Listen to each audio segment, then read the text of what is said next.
Hi there. Welcome to Stars Will Align. Think of this like sitting around the cauldron with me. But instead of potions, we're working with timing, energy, and a little bit of cosmic insight. This is the audio companion to my Cosmic Cauldron newsletter, where I break down the week ahead through astrology, human design, and gene keys. Plus, a little tarot, psychic downloads, and whatever else decides to show up. Nothing here is random. There are patterns to all of this. So this is your weekly check-in with the collective energy. What's shifting, what's activating, and how to actually move with it. Let's see what this week has in store. Okay, first and foremost, I start out by tapping into the collective energy and letting any kind of like visions, insights, downloads come to me. And normally I feel like I get some like individualized type of advice from the collective. This time I did see some flashes of things, but I want to always preface to take this kind of stuff with a grain of salt because, one, I don't label myself as being a predictor of the future. I think that the future is so variable, right? Like, so many different things can shift and change. However, in the past, when I get certain visions and I don't say anything about them, I regret it. So this week I did get that kind of energy of shock.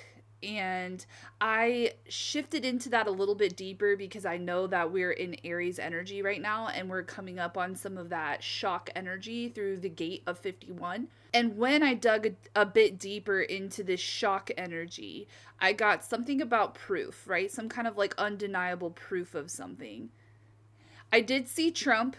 I don't know if that means that we're going to get some kind of undeniable proof about something in relationship to him. And I also saw what first looked like a bird. And then when I looked a bit deeper, it kind of morphed into an airplane or a jet. So again, take that with a grain of salt. I'm not really sure if like there's going to be some progression to the war in the upcoming week. And then the individualized energy came through. So I got a lot about, being persistent. I got a lot about the pioneering energy of Aries.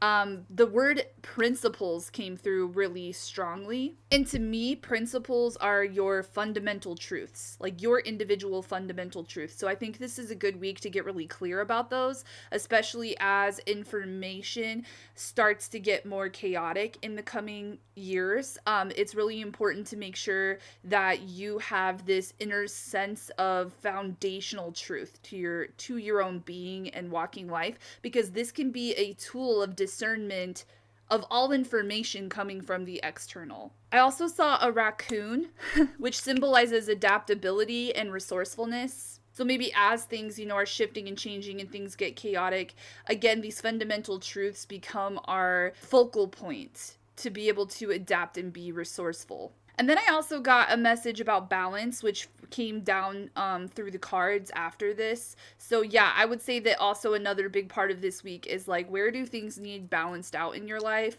Where are you feeling a bit lopsided was actually the word that I got, lopsided. Maybe I got it that way because it can be felt in the body, right? Like, where are you feeling a bit lopsided, a little heavy in one area, maybe a little too heavy in one area.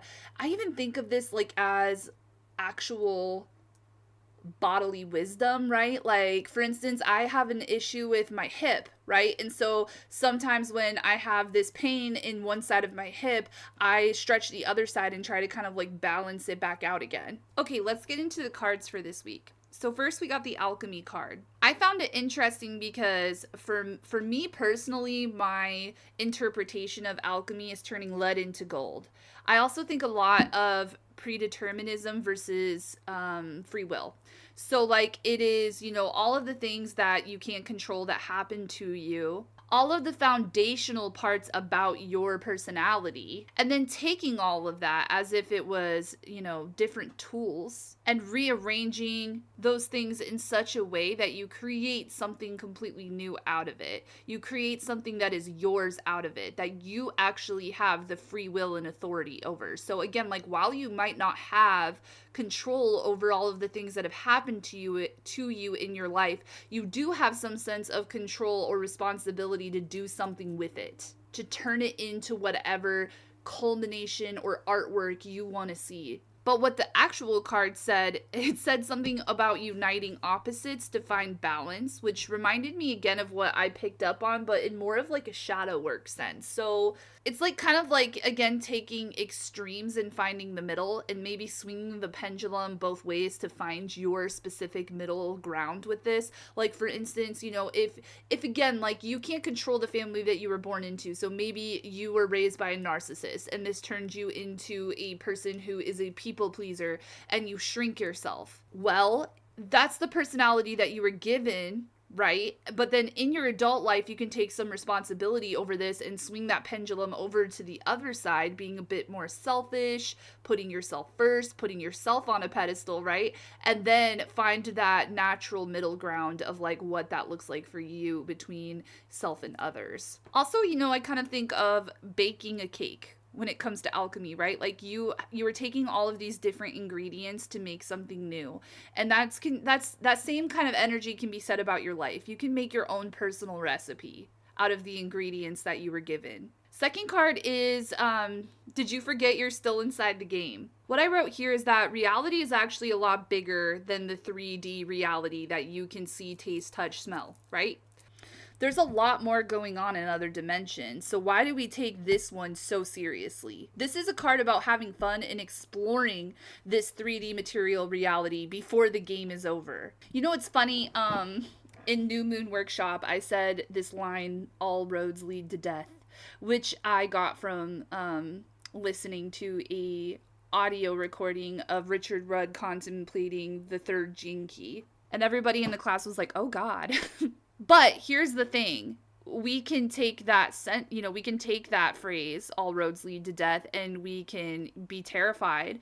Or we can remember that this is all just a game and we can do whatever we want and we can live life to its fullest before it's over. And that maybe death isn't the end all be all. Maybe it's just the end of this egoic body, right? Again, there's so much more to reality than this 3D material world. However, we are in this 3D material world. So it's like both and, right? Like you want to make sure that you fully live it up here because this is where you are. So escaping it doesn't really make sense, right? However, taking it so seriously that you cling to it and you forget that one day you're going to die is also another extreme, right? So again, we can take the wisdom of the first card and find our balance with this kind of energy. I really like absurdity in the way that, like, you know, when you think of, well, nothing really matters in a nihilistic way, not so fun, right? But when you think of nothing really matters in an absurd way, then things get fun, right? Things get whimsy. All right, and then lastly, we got the Knight of Swords reversed. When the Knight of Swords is reversed, it can be a warning of sorts, right, to some of the shadow side of the Knight of Swords, which really does mirror pretty well with the shadow side of Aries. Here you're going to see energy like haste and impulsivity and burnout and aggression and chaos and being cynical. So I would say that this card is like, again, like don't take Aries to the extreme of its shadow side. And so here I kind of want to pause and talk to you a little bit about the esoteric meaning of Aries, and keep in mind that we are now in Taurus season. So while we have shifted out of this Aries energy, we still have quite a few planet pile up going on in Aries right now. So it's still worth talking about, right? Like there's still some, especially with Mars and Mercury, which again is going to be really cool talking about this esoteric meaning of Aries because it does have to do with Mars and Mercury, right? So I think this is relevant for this week ahead. So traditionally, Aries is ruled by Mars. This is because Aries is the very first sign of the zodiac, and it's about pushing some type of will into reality. And reality is fundamentally in a state of inertia. And so it takes a lot of power to push through that, to push an idea out there in the world. It takes pushing it past a lot of naysayers, a lot of tradition, a lot of laws, a lot of red tape. I even think about Aries, you know, as being like the I am statement or the birthing of consciousness, right? And think about how much that even takes. Like the story of the sperm finding the egg, right? It's pretty miraculous. So just think about like, you know, the amount of energy it takes to push something new into existence. That is Mars. That is raw power. That is life force energy.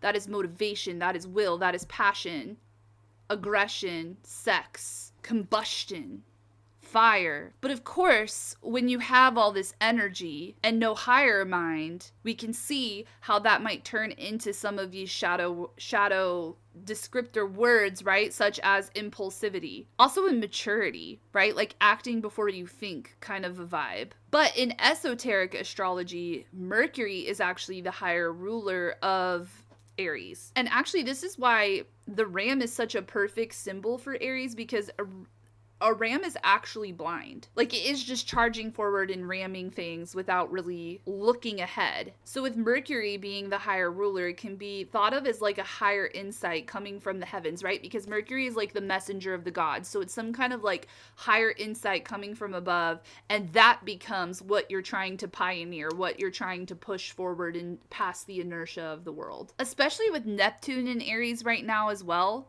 there is a lot coming from other dimensions, right? Like something I kind of wish I would have said last week, which of course I didn't know until I lived last week.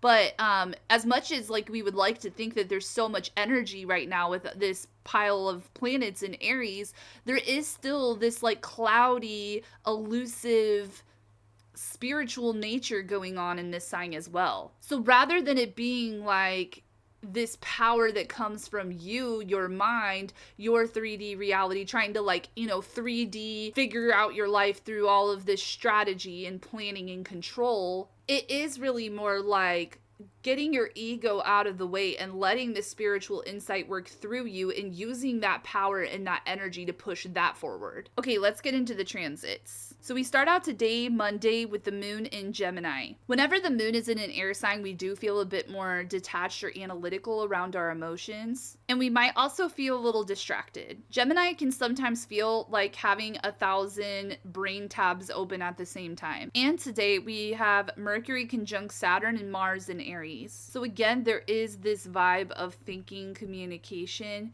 coming together with this power and this motivation of Mars and Aries.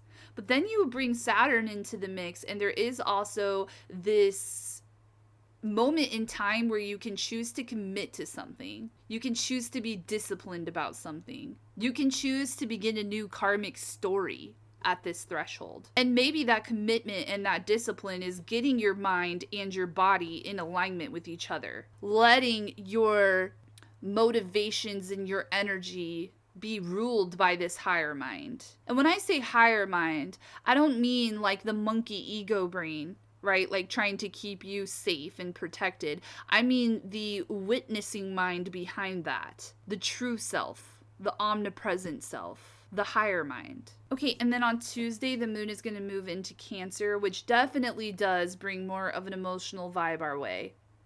The moon loves to be in Cancer, so this is a good time to really feel things out. This is a great time to check with your intuition. Also a great time to nurture your foundations. We also still have Jupiter in Cancer, right? So you might also be feeling into that, feeling this expansion of what you want to nurture in your life. Mercury and Mars are going to move into gate or gene key 21.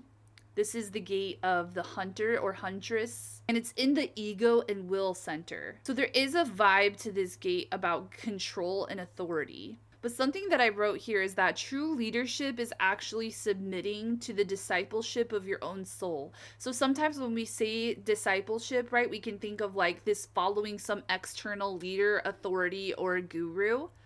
But really, you can be the disciple of your own soul, emerging and evolving in this lifetime. So that might be a good perspective shift with this. This transit can also bring a lot of inner strength and self-assuredness. This is a very commanding energy, a very reverent energy. So this is a good time to, really stand true, again, maybe in like your fundamental truths. So that way you're not so vulnerable to manipulation or pressure or like, the urge just to be liked, to commit to things just out of the need to be liked.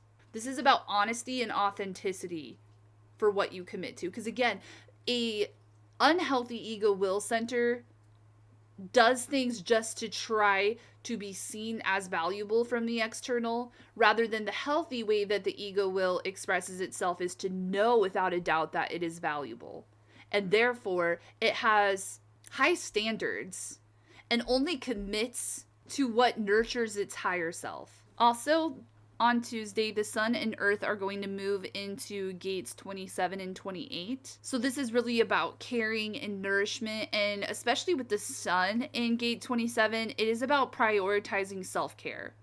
Again, it's that age-old trope, right? Like, you've got to put your own mask on first. You've got to treat yourself good first, so that way you can even be helpful to others. And the stretch here, or the evolution, is gate 28, right? Which the struggle is purposelessness. So I do think that there's something to be said here about prioritizing your own purpose, prioritizing what lights you up, prioritizing what fulfills your life force energy, playing the game of your life fully, and then helping others from a place of having a full cup in that way. Okay, on Wednesday, I have nothing really for the transits on this day, but it is Earth Day. And I did want to kind of point out the significance of Earth Day being right at the beginning of Taurus season. I just think that's cute. This might be a good day for spending time in nature, maybe a good day to plant some flowers in your garden, get your hands in the dirt, really connect to Mother Earth, really connect to that feminine, mothering, caring energy, really connect to that sensual Taurus energy as well, right? Like, again, what it feels like to be inside of your body, to be inside of your senses, to really experience the world in an embodied way. And maybe any kind of like ritual or grounding ceremony that feels good to you would be a really great thing to do on Wednesday. Also, praying over the earth, giving her gratitude, giving her strength, paying homage to the earth in some way. Okay, and then Thursday, the moon is going to move into Leo, which means we're going to be feeling more alive, feeling more expressive, feeling more playful, feeling more creative, feeling more childlike. Also on this day, on Thursday, Venus is going to conjunct Uranus at 29 degrees, which is a critical degree, Taurus. So Thursday is when shit starts getting cool. 29 degrees in astrology is known as a critical degree because it is really a last minute, last time, last moment kind of energy. It's like do or die, right? It's like this moment is not going to come again. And that is true.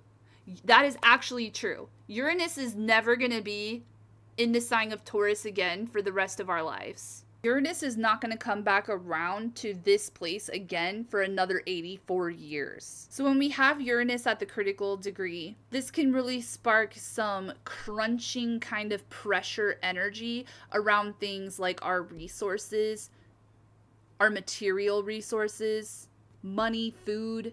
And I mean this collectively, right? So like Uranus has been in Taurus since 2018. And so you can say that since 2018, we've been going through, because again, Uranus is also innovative and unexpected. It is a shocking planet. It is kind of like a lightning bolt kind of a planet.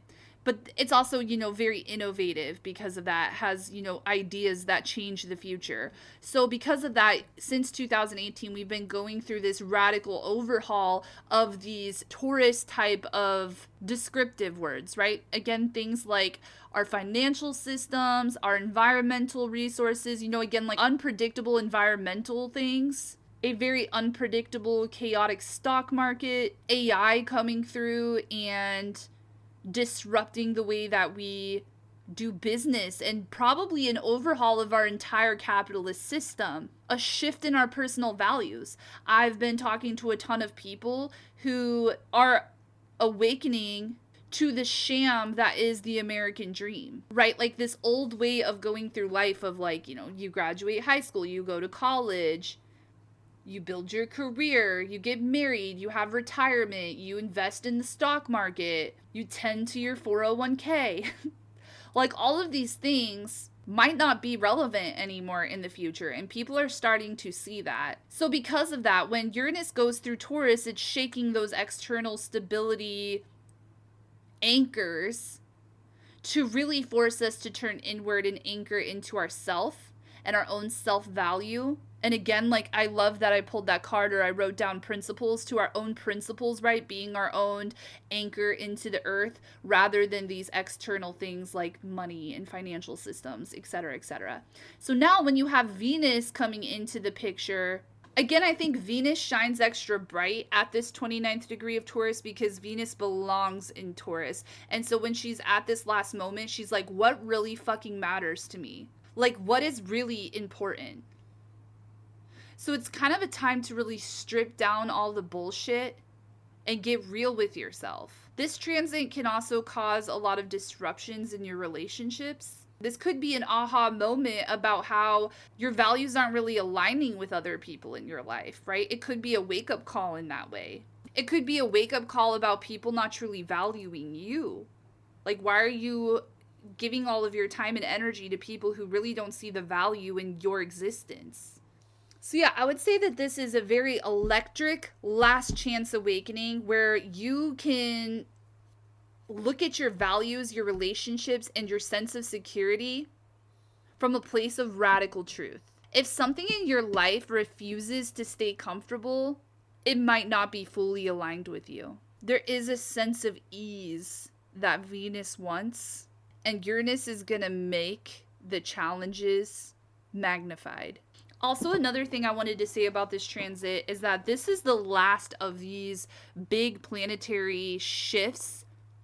Like, okay, so we went through all of these endings, right? Especially with like Neptune and Saturn at the last degrees of Pisces. And now they are fully into Aries, right? Starting anew. So they went through their ending and beginning. And now this is like, you know, again, the last slow moving big planet being at its last degree and fully moving into now Gemini, where it will be for the next 7 years. That's why this year altogether is a huge threshold year of endings and beginnings. Okay, on Friday, Venus is going to move into Gemini and into gate 20.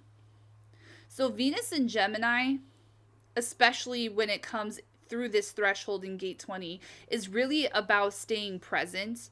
You know, something I always say about Gemini with the twin energy that it has is that the twin could be the head versus the heart, right? And so Gemini as the brain is very factual and very smart and very book smart. So because of that, there is this value to learning and absorbing all sorts of different types of information, but you can see how sometimes you can get really congested in the third eye area when you're doing this, right? Like you can become overloaded in information and overthinking. And so then the other side of the twin, right, is the heart space. It's the more free and childlike side of Gemini. So when Gemini actually follows its heart toward what to learn about, that's the really healthy expression of Gemini. It's letting your heart lead you into the next learning endeavor rather than your mind leading. When the Gemini lets the mind lead, it can become very cold and calculated and manipulative. So in order to let the heart lead, we have to take the wisdom of gate 20, right? Which is staying very present. So that way you can hear the more quiet thrumming of the heart. Again, in this day and age, tapping into anything in your body is always going to be a bit less accessible than your brain, than your thinking, because we so naturally live in our minds. We've been conditioned to live in our minds. So it does take a slowing down and a rewiring and a retraining and a presence to really tap back in to our bodily wisdom. And in this case, it's going to be the wisdom of the heart, right? Again, especially with Venus, it's like, what calls you forth? What is valuable to you that calls you forth, that initiates you? Also on Friday, Mercury is going to move into gate 51, which is the gate of shock. So again, could be why that came up at the beginning. For some reason, when I think of this gate, I think of Marilyn Manson. Like, just because his whole thing was like shock, right? His whole thing was to make people go, oh. And I think something too about this gate is that shock can be used in two different ways, right? It can be used to put people into a place of fear, therefore disempowering people, Or it can be used to shock people awake, right? Like an awakening kind of energy.